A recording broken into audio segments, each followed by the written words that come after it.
ஓம் சக்தி. சக்தியில் அனைவருக்கும் என்னுடைய அன்பான வணக்கம். சக்தியில் இவர் கூட வேலை செய்கிற ஒருத்தருங்க வெங்கட்ராமன். இவர் வந்துங்க 2 பெண் குழந்தைகள் இவருக்கு இருக்குது. 3வது தடவை மனைவி கர்ப்பமாக இருக்கிறாங்க. இந்த நிலையில் இவர் பிறக்க போகிறது ஆணா பெண்ணான்னு தெரிஞ்சுக்கோன்னு ஆசை. அதுக்காக அவர் நம்ம மோகன்கிட்ட சொல்கிறாரு, நான் மருவத்தூர் போய் அம்மாட்ட வாக்கு கேட்டு வர போகிறேன் அப்படிங்கிறார். இவரை போய் கேளப்பா அப்படிங்கிறாரு. அதுக்கு முன்னால் இன்னைக்கு ஓம் சக்தியே பங்காரடிகளே போற்றியோம் அப்படின்னு தினம் 108 தடவை எழுதியா அம்மா நீ கேட்ட மாதிரியே உனக்கு ஆண் குழந்தை கொடுப்பாங்க அப்படின்னு சொல்கிறார். இவர் அதை மாதிரி எழுதிட்டு இருக்காருங்க. 3வது நாளே அம்மா கனவுல பங்காரம்மா மகனே உனக்கு ஆண் குழந்தை பிறக்கும் அப்படின்னு சொல்லிட்டு போயிட்டாங்க. அதுக்கு பின்னால் இவர் என்ன பண்ணாருங்க, அவர் மனைவியும் எழுத சொன்னார். இவரும் எழுதிட்டு இருக்காரு, மனைவியும் எழுத சொன்னார். மனைவியும் எழுதிச்சு.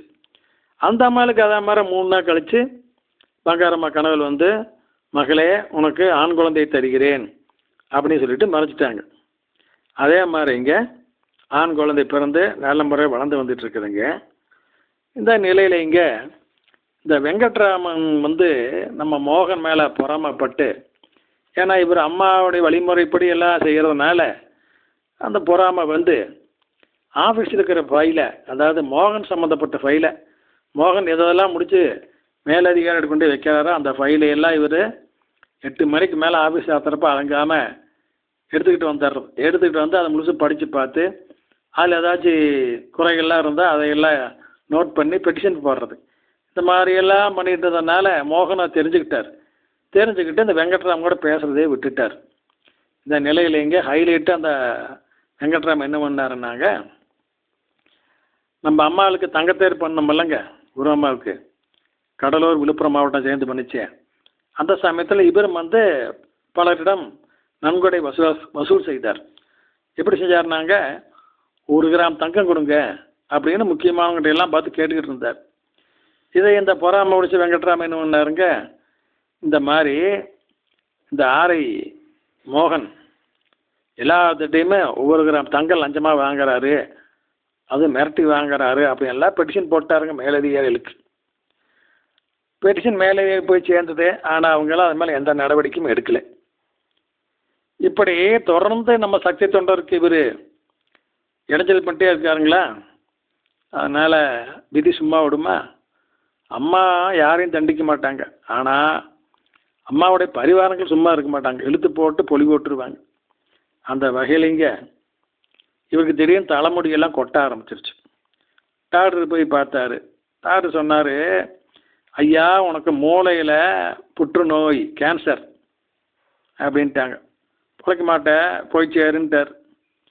அதே மாதிரிங்க அடுத்த சில மாதங்கள்லையே அவர் படுத்த படுக்கை ஆகிட்டாருங்க. இரவு மணி 2 இருக்கு. தன்னுடைய குடும்பத்தாரெல்லாம் கூப்பிட்டு 1008 மந்திரம் படிங்க, என்னோடய உயிர் போக போகுதுங்கிறாரு. அதே மாதிரி அவங்களாம் படிக்கிறாங்க சத்தமாக.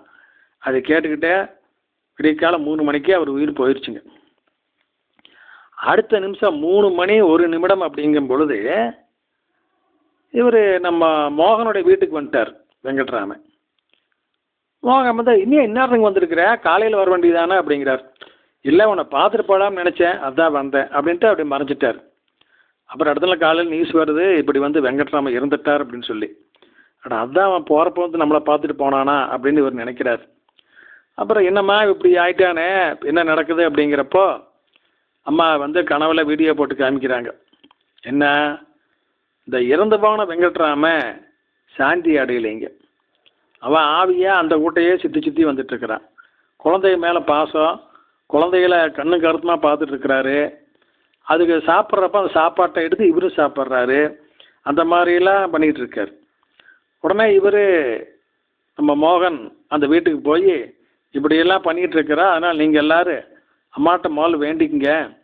இப்போ இவர் இந்த இடத்துட்டு அப்புறப்படுத்தி அவருக்கு நல்ல கதி கொடுங்க, எல்லாரும் வேண்டிக்குங்க, அப்போ தான் இந்த இடத்துட்டு நான் போக முடியும், இல்லைன்னா உங்களுக்கு பெரிய இடைஞ்சல் பண்ணுவேன் அப்படின்னு இவர் அறிவுரை சொல்லாமல் அவங்களும் அதே மாதிரி ஏற்றுக்கிட்டு அப்பா நீங்கள் எங்கள் இடத்து போயிருங்கப்பா, நாங்கள் நல்ல முறையில் படித்து நல்ல முறையில் முன்னுக்கு வந்துடுவோம், எங்களை பற்றி நீங்கள் கவலைப்படாதீங்க, எங்களை காப்பாற்றுறதுக்கு மருவத்தூர் அம்மா இருக்கிறாங்க, பங்காரம்மா இருக்கிறாங்க, நீங்கள் கவலைப்படாதீங்கப்பா, நீங்கள் உங்கள் இடத்துக்கு போங்கப்பான்னு சொல்லி இவங்க வேண்டிக்கிறாங்க.